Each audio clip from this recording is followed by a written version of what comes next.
What is up, my dude and dudettes, and welcome back to TellerTube. In today's video, we're going to be looking at the subreddit r/Choosingbeggars. But first, it turns out that 75.7% of you are not subscribed to the channel, so if you can do me a huge favor and subscribe to the channel if you want me to continue to make videos like this. And with that being said, sit back, relax, and enjoy the video. They never stay just one night. Okay, when I was 19, I rented a single bedroom house by myself. I was working 50 to 60 hours as a shift lead for a Tex-Mex place to afford it. It was my place and I was so happy to have it. Going from a house with 5 siblings where I never had my own room to a house all by myself was amazing. Of course, with all good things come the load of people who want in on it too. Today's tale is about Megan. Fake name. Megan was a 20-year-old coworker who was kicked out of her parents' house. She showed up at work crying on the day I wasn't there. The shift lead on duty called me and asked if I could take her for the night while she figured things out. So I go get her, take her to her parents' house to get a few things, which ended up filling up my car, then brought her home. Few things about Megan. She is both physically and mentally unstable. She spent a few days in mental institutes and has been hospitalized several times due to what later diagnosed as lupus. But that diagnosis wasn't until almost a year after she lived with me. So, a day or two after she moved in, she gets a call from the person she gave her cat to a year prior. The cat was sick and the person said Megan needed to either get the cat or they would have to put it down. So we got the cat. It was obviously neglected and covered in fleas. Megan said she would never trust anyone with the cat again.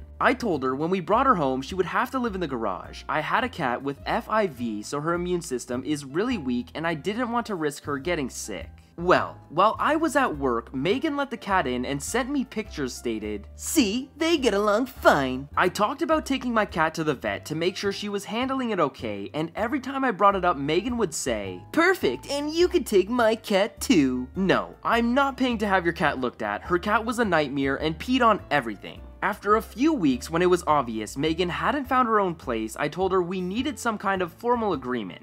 So we wrote up a month-to-month lease for her. I should have kicked her out, but I'm a pushover, and between her mental and physical health, I felt trapped. She panicked at almost any form of confrontation. I was worried if I kicked her out, she would hurt herself, which she almost did. I came home one day and all her pills were lined up on the table and she was missing. She was so close to doing it, but called the hotline and checked herself into the hospital instead. When she wasn't in the hospital, we had fallen into a routine. She worked mornings, I worked nights. She didn't have a car, so I would get up at 7:30, wake her up, go defrost the car, come back in to wake her up again, not so nicely the second time, take her to work, go home, go back to sleep, wake up for my 2 p.m. shift, work until midnight, come home, stay up until 2, 3 a.m. for a moment to myself, wash, rinse, repeat. I was exhausted and felt like I had no life. Taking care of Megan was my life. She, on the other hand, would go out while I was at work, bring God knows how many guys back, hit on guys I brought home. The one time I had a guy spend the night, she tried to crap talk me to him saying, "You can spend the night because OP will make sure you wake up in the morning. Just a heads up, she can be a booger about it." Like, excuse me? You're a grown woman living on my couch who can't get herself up for work. I'm sorry, I'm not going to hold your hand and help ease you up every morning. After 4 months, the final straw was when I caught her cat peeing on a corset that belonged to my sister who had just passed away. I had already warned her that if she didn't do something about her cat peeing on all of my things, it would have to go. So I sent her a text saying, "I'm sorry, but your cat can't stay here. I told you you have to do something about her accidents, and you haven't.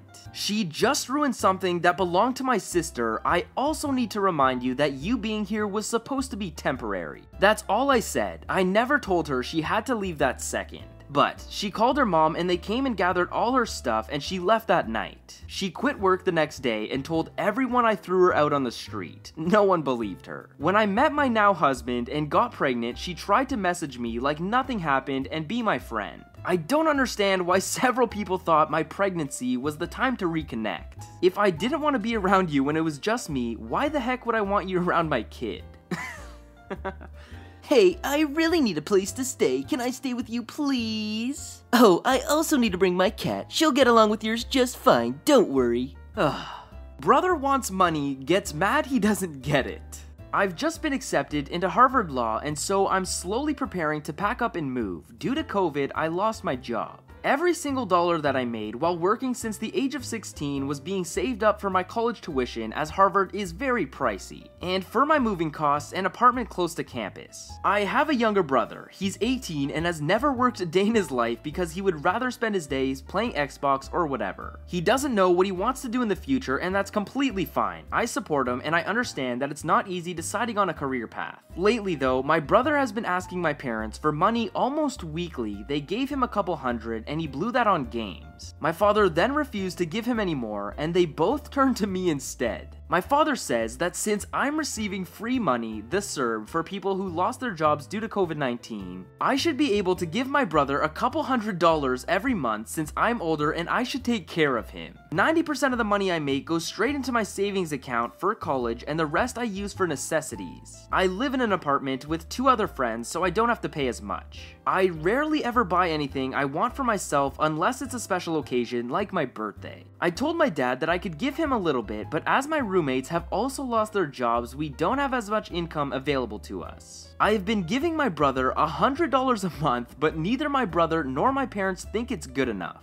that I should provide him with more money, and I explained that I wouldn't be able to give him any more than that because I still have to provide for myself. They absolutely lost it at that, called me ungrateful and a terrible sister. My mother and brother aren't speaking to me anymore, saying I abandoned my brother at this difficult time, and they completely spun the truth to the rest of my family. Oh my goodness. What the heck? You're only giving me $100 a month to stay at home and play video games? That is disgraceful. I need way more than that, and I want it now. Shake my head.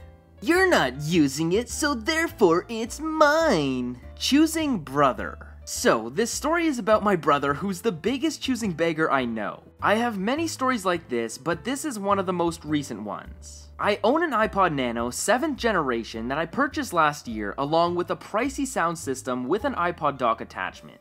I use it at the gym and at home, but whenever my brother comes to visit, I don't have music going and I keep the TV volume down. He is autistic and loud noises bother him. We are both adults, so this isn't a petty sibling thing about who gets to use the remote.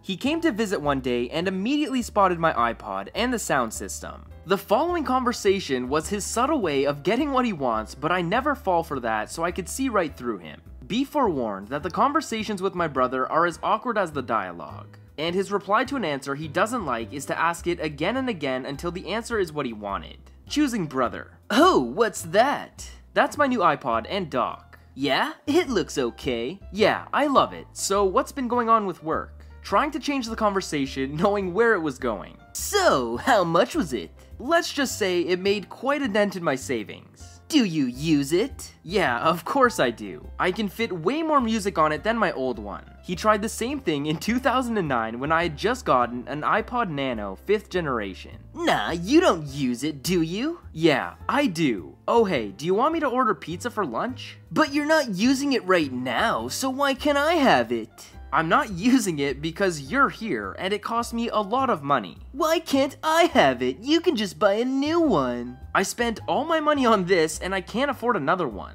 You don't need it though. You can live without it, can't you? It's mine. End of story. You can buy your own if you want one. He very rarely listens to music anyways. But No. End of story. Not going to happen. Now, do you want lunch? I can order pizza or we can get takeaway if you want. My shout. The key to my brother's heart is through his stomach, and saying my shout made him immediately forget about the iPod. I know him well enough to know how to change the subject quickly. The best way to tame a choosing beggar is to offer to pay for something. Oh, that's a good one. I mean, you're not using it right now, so why can't I have it? Come on, just give it to me. You can always buy another one. Yeah, nice try, Chief. Choosing Beggar wants my Grand Theft Auto 5 account.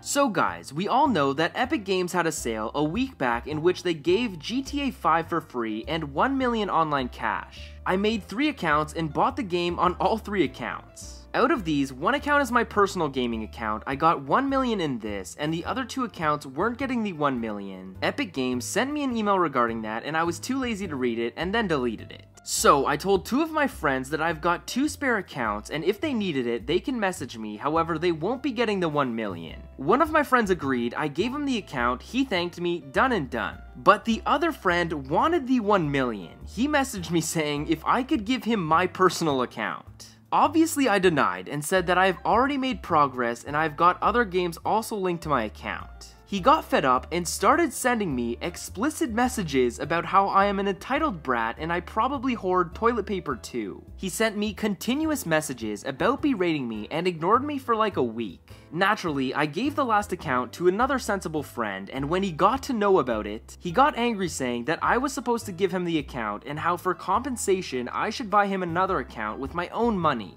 I told him to screw off and blocked him. Audacity of some people is beyond logic. Shake my head.